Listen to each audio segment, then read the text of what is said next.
Slaviša, uključit ćemo te nešto kasnije, a tokom čitavog dana trajao je pretres u zgradi predsjedništva u Sarajevu. Sva dešavanja je pratila Željana Mehmedika.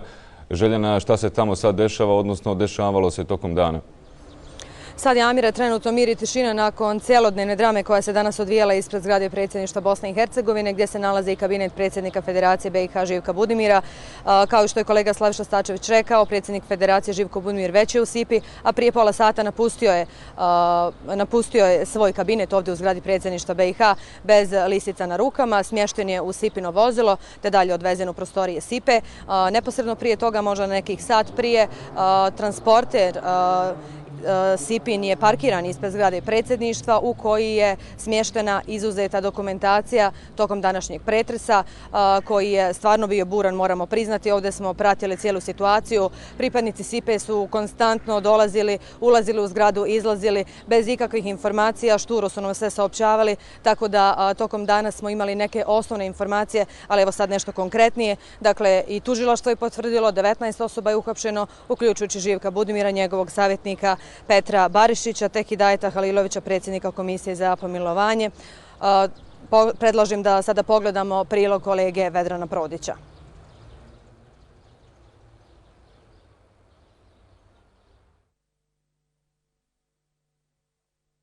Predsjednika Federacije za pitanja boraca i penzionisanog generala Hrvatskog vijeća obrane Hidajeta Halilovića.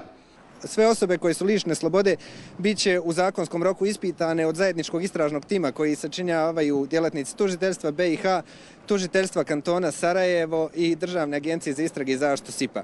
Duže od 6 sati u zgradi predsjedništva Bosne i Hercegovine su boravili inspektori Sipe i tužioci. Šta ste radili u kabinetu gospodina Budimira? Molim vas. Rađen je pretres. Zbog čega? Možete li nam reći zbog čega?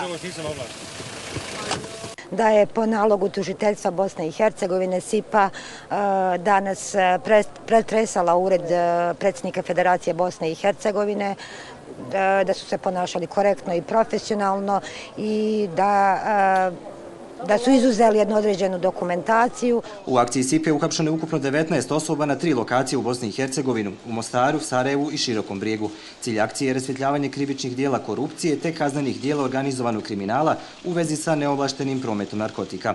Ključno pitanje je da li se predsjednik Federacije Živko Budimir može pozvati na diplomatski imunitet. Demantiramo navode koji su izneseni u pojedinim medijima da predsjednik Federacije ima imunitet. Naime, prema važećim zakonskim odredbama predsjednik Federacije nema pravo na imunitet, tako da demantiramo te informacije.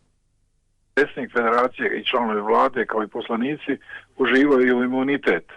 Oni se imuniteti štite od građanskog i krivičnog progona, naravno u obavljanju njihove funkcije u okviru njihovih nadležnosti. Ukoliko se predsjednik Budimir pozove na imunitet, tada organi gonjenja moraju zatražiti od mandatno-imunitetne komisije parlamenta, jer ga je parlament birao, ona će odlučiti da li se radi o obavljanju njegovih poslova, kad vide naravno optužni zahtjev, vidjet će da li se radi o obavljanju poslova u okviru njegove nadležnosti i tada ga štiti imunitet. U ovoj zemlji mislim da ne smije niko biti iznad zakona, da svi moramo odgovarati za svoje postupke. Uhapšeni su sprovedeni u prostorije Sipe gdje ih ispituje zajednički istražni tim tužilaštva Bosne i Hercegovine, kantonalnog tužilaštva Sarajevo i Državne agencije za istrage i zaštitu. Iz tužilaštva BiH navode da će nakon ispitivanja za većinu uhapšenih biti predložen pritvor. Evo, vidjeli smo i čuli u prilogu, različite su informacije o tome da li predsjednik Federacije BiH Živko Budimir ima mogućnost imuniteta. To ćemo i narednih dana vjerovatno istraživati, imati detaljnije informacije. No jedno je sigurno, Živko Budimir trenutno se nalazi u pritvoru u Sipi gdje bi prema zakonskim procedurama trebao biti zadržan naredna 24 sata.